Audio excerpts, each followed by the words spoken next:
اعوذ باللہ من الشیطان الرجیم، بسم اللہ الرحمن الرحیم۔ السلام علیکم، کیسے ہیں سب لوگ؟ اللہ کی ذات سے امید ہے سبھی اچھے ہوں گے۔ دیکھیں آج ہمارا بیشتی زیور کا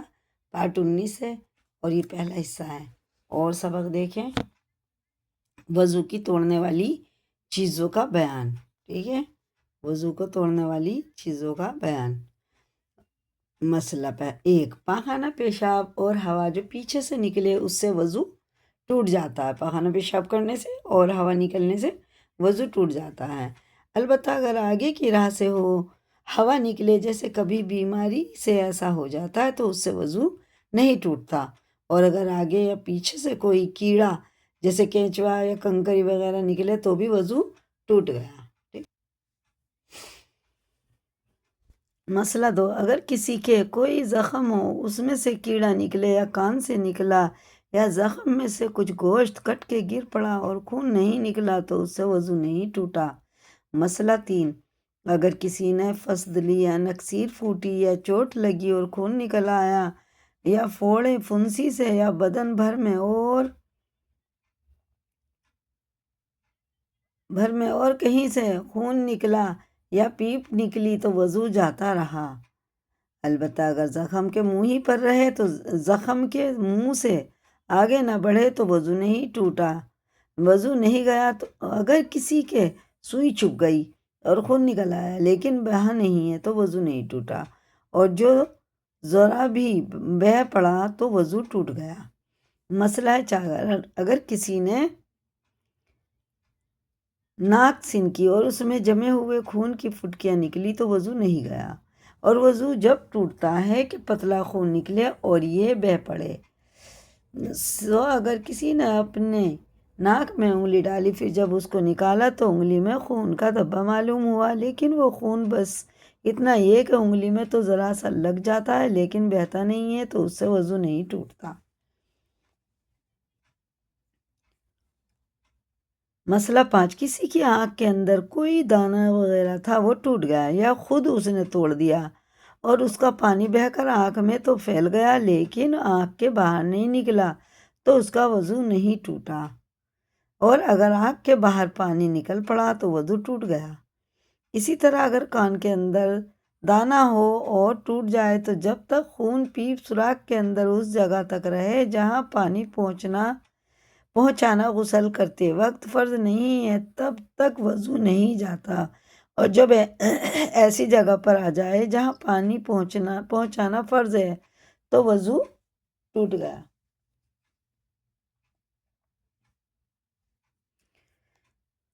جائے گا۔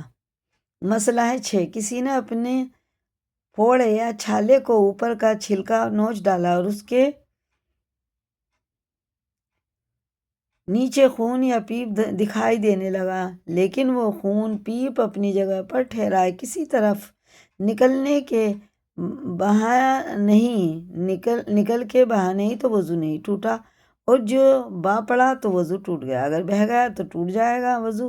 اور اگر وہیں اندر ہی اندر رہا بہا نہیں تو ٹوٹے گا نہیں۔ کسی کے پھوڑے میں بڑا گہرا گھاؤ ہو گیا تو جب تک خون پیپ اس گھاؤ کے سوراخ کے اندر رہے، اندر ہی اندر ہے، باہر نکل کر بدن پر نہ آوے تو اس وقت تک وضو نہیں ٹوٹا۔ مسئلہ ہے 8، اگر پھوڑے پھنسی کا خون آپ سے نہیں نکلا بلکہ اس نے دبا کے نکالا ہے تب بھی وضو ٹوٹ جائے گا جبکہ وہ خون بہہ جائے۔ مسئلہ ہے 9، کسی کے زخم سے ذرا خون نکلنے لگا، اس نے اس پر مٹی ڈال دی یا کپڑے سے پوچھ لیا، پھر ذرا سا نکلا پھر اسے پوچھ ڈالا، اسی طرح کئی دفعہ کیا کہ خون بہنے نہ پایا تو دل میں سوچے، اگر ایسا معلوم ہو کہ اگر پوچھا نہ جاتا تو با پڑتا تو وضو ٹوٹ جائے گا، اور اگر ایسا ہو کہ پوچھا نہ جاتا تب بھی نہ بہتا تو وضو نہ ٹوٹے گا۔ ٹھیک ہے نا، اگر اتنا تھا کئی بار پوچھ لیا، اگر نہ پوچھتے تو نکل ہی جاتا، بہہ جاتا تو وضو ٹوٹ جائے گا۔ کسی کے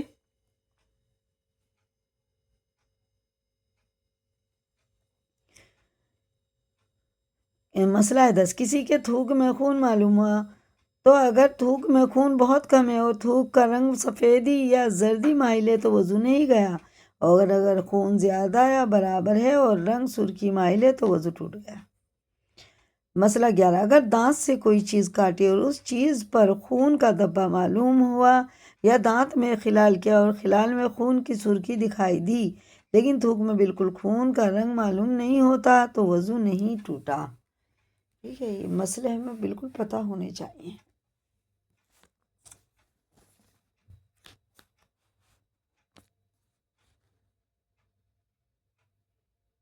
نماز کے مسئلے غسل سے لے کے ہمیں نماز تک سب پتہ ہونا چاہیے۔ مسئلہ ہے 12، کسی نے جونک لگوائی اور جونک میں اتنا خون بھر گیا کہ اگر بیچ سے کاٹ دو تو خون بہہ پڑے تو وضو جاتا رہا، اور جو اتنا نہ پیا ہو کہ بلکہ بہت کم پیا ہو تو وضو نہیں ٹوٹا۔ اگر مچھر یا مکھی یا کھٹمل نے خون پیا تو وضو نہیں ٹوٹا۔ مسئلہ ہے 13، کسی کے کان میں درد تھا اور پانی نکلا کرتا ہے تو یہ پانی جو کان سے نکلتا ہے نجس ہے، اگرچہ کچھ پھوڑا یا پھنسی نہ معلوم ہوتی ہو، بس اس کے نکلنے سے وضو ٹوٹ جائے گا جب کان کے سوراخ سے نکل کر اس جگہ تک آ جائے جس کا دھونا غسل کرتے وقت فرض ہے۔ اسی طرح اگر ناف سے پانی نکلے اور درد بھی ہوتا ہو تو اس سے بھی وضو ٹوٹ جائے گا۔ ایسے ہی اگر آنکھیں دکھتی ہوں اور کھٹکتی ہے نا تو پانی بہنے اور آنسو نکلنے سے وضو ٹوٹ جاتا ہے، اور آنکھیں نہ دکھتی ہوں تو اس میں کچھ کھٹک ہو تو آنسو نکلنے سے وضو نہیں ٹوٹتا۔ اگر چھاتی سے پانی نکلتا ہے اور درد بھی ہوتا ہے تو وہ بھی نجس ہے، اس سے وضو جاتا رہے گا، اور اگر درد نہیں ہے تو نجس نہیں ہے اور اس سے وضو بھی نہ ٹوٹے گا۔ مسئلہ ہے 15، اگر قے ہوئی اور اس میں کھانا یا پانی یا پیپ گرے تو اگر منہ بھر کے قے ہوئی ہو تو وضو ٹوٹ گیا، اور بھر منہ قے نہیں ہوئی تھی تو وضو نہیں ٹوٹا۔ اور بھر منہ ہونے کا مطلب یہ ہے کہ مشکل سے منہ میں رکے، اور اگر قے میں ملغم گرا تو وضو نہیں گیا چاہے جتنا ہو، بھر منہ ہو جائے چاہے نہ ہو، سب کا ایک ہی حکم ہے۔ اور اگر قے میں خون گرے تو اگر پتلا اور بہتا ہوا ہو تو وضو جاوے گا، وضو ٹوٹ جائے گا چاہے کم ہو چاہے زیادہ، بھر منہ ہو یا نہ ہو۔ اور اگر جمع ہوا ٹکڑے ٹکڑے گرے اور پھر بھر منہ ہو تو وضو ٹوٹ جائے گا، اور اگر کم ہو تو وضو نہ جائے گا۔ مسئلہ ہے 16، اگر تھوڑی گر کر کے کئی دفعہ قے ہوئی لیکن سب ملا کر اتنی ہے کہ اگر ایک دفعہ میں گرتی تو بھر منہ ہوتی، تو اگر یہی ایک ہی متلی پر برابر باقی رہی اور تھوڑی تھوڑی قے ہوتی رہی تو وضو ٹوٹ گیا، اور اگر ایک ہی متلی برابر نہیں رہی بلکہ پہلی دفعہ کی متلی جاتی رہی تھی اور جی اچھا ہو گیا تھا، پھر دہرا کر متلی شروع ہوئی اور تھوڑی قے ہو گئی، پھر جب یہ متلی جاتی رہی تو تیسری دفعہ پھر متلی شروع ہو کر قے ہوئی تو وضو نہیں ٹوٹا۔ مسئلہ ہے 17، لیٹے لیٹے آنکھ لگ گئی یا کسی چیز سے ٹیک لگا کر بیٹھے بیٹھے سو گئی، اور ایسی غفلت ہو گئی کہ اگر وہ ٹیک نہ ہوتی تو گر پڑتی تو وضو جاتا رہا، اور اگر نماز میں بیٹھے بیٹھے یا کھڑے کھڑے سو جائے تو وضو نہیں گیا، اور اگر سجدے میں سو جائے تو وضو ٹوٹ جائے گا۔ 18 مسئلہ، اگر نماز سے باہر بیٹھے بیٹھے سوئے اور اپنا جیسے ہپو تھے نا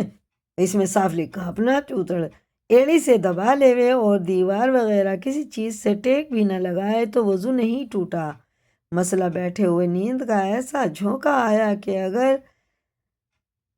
آیا کہ گر پڑی تو اگر گر کے فوراً ہی آنکھ کھل گئی تو وضو نہیں گیا، اور جو گرنے کے بعد ذرا بعد آنکھ کھلی تو وضو جاتا رہا، اور اگر بیٹھی جھومتی رہی گری نہیں تب بھی وضو نہیں گیا۔ ٹھیک ہے، اسی کو یاد کریں اور یہ مسئلے ہو گئے ہمارے 19. اب کل اس سے آگے کا پڑھیں گے، یہاں سے پڑھیں گے کل، اسی کا دوسرا پارٹ ہو جائے گا، یہ 19 کا دوسرا پارٹ. اسی کو یاد کریں، لائک کریں، دوسروں کو بھی شیئر کریں، اور نئے چینل پہ سبسکرائب کریں، اور کمنٹ میں اپنی رائے بتائیں. اللہ حافظ. السلام علیکم ورحمۃ اللہ وبرکاتہ.